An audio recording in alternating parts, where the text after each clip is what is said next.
Hello again. If you have visited Proverb Minutes before, I welcome you back. And if you're new to the channel here, thank you for following and studying the Word of God for the benefit of ourselves and the others that are in our lives.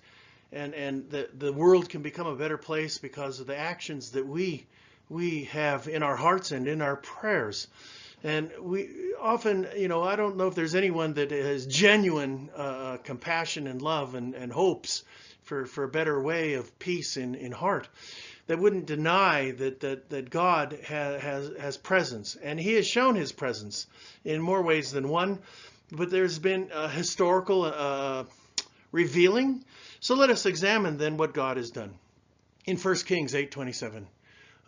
It's a good question, but will God indeed dwell on the earth? Behold, heaven and the heaven of heavens cannot contain you. How much less this temple which I have built? Solomon can't build a temple that would do justice to the glory of God, but God would give us glory in giving us a glimpse of his magnificence, the eminence of the illumination of his light in the presence of time and space. Miraculously, that is, and he did that in the Temple of Solomon. So what we see here is the good question: will God dwell on the earth? Well, of course, if no one can see him and yet live, but we can have a glimpse of his power and his light and his presence and his love, and that's what happened here. But look, here we have the concept of heaven. Nothing can contain him, not even heaven, or even the heavens of heavens, which is additive. Heavens of heavens. So there's, again, that third heaven coming up we're going to be studying, that's above the chemical or physical elements. All the elements will melt in a fervent heat. If the Lord spoke creation into existence, he can just as easily speak it out of existence. And there is a higher way of living that goes beyond the physical limitations of time in space, which is temporary. And he has offered us something that's higher than what we can perceive. Because it says that which is perceivable, that which is seen is temporary, but that which is unseen is eternal. So most of reality is unseen. And he's promised that we will one day achieve that vision in our own lives for those that are loyal and faithful and are believers. Now, how much more can he exist in? It's beyond infinite value. He's higher than high. It's beyond comprehension.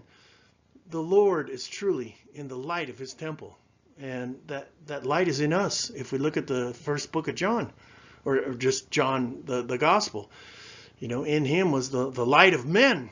And that's the spirit that he gives us, the presence to exist in time right now.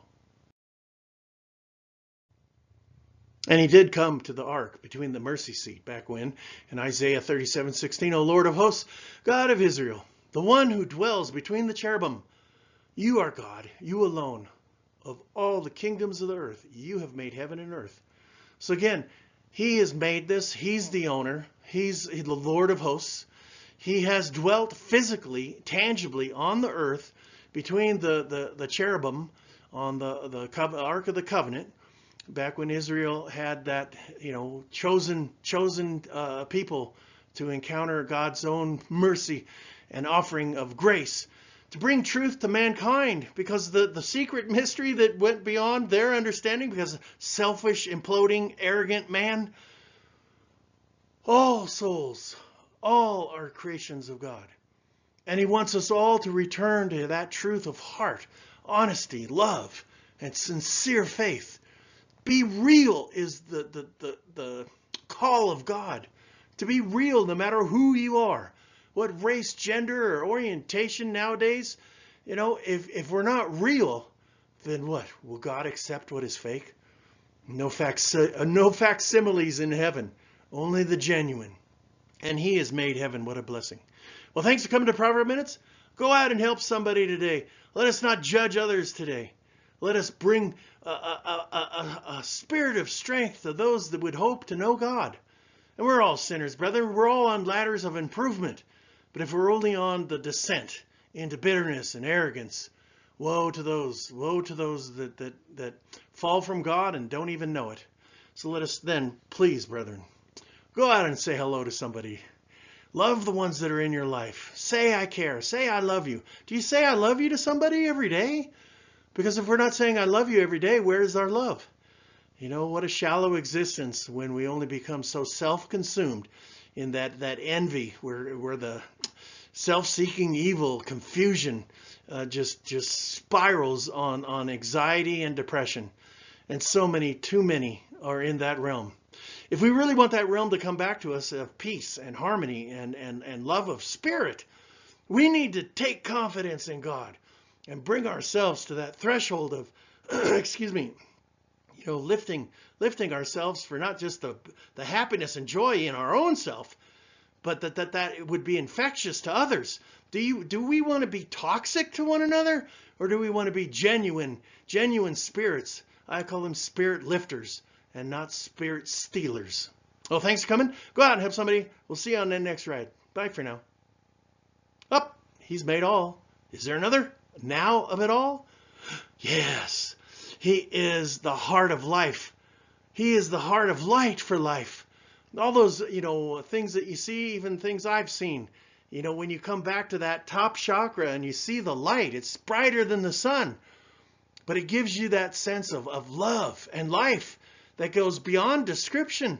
God is holy, and he is a lover of those that love him and is welcoming to those that seek him. So let us seek God. Let us seek one another in friendship. Goodbye, my friends.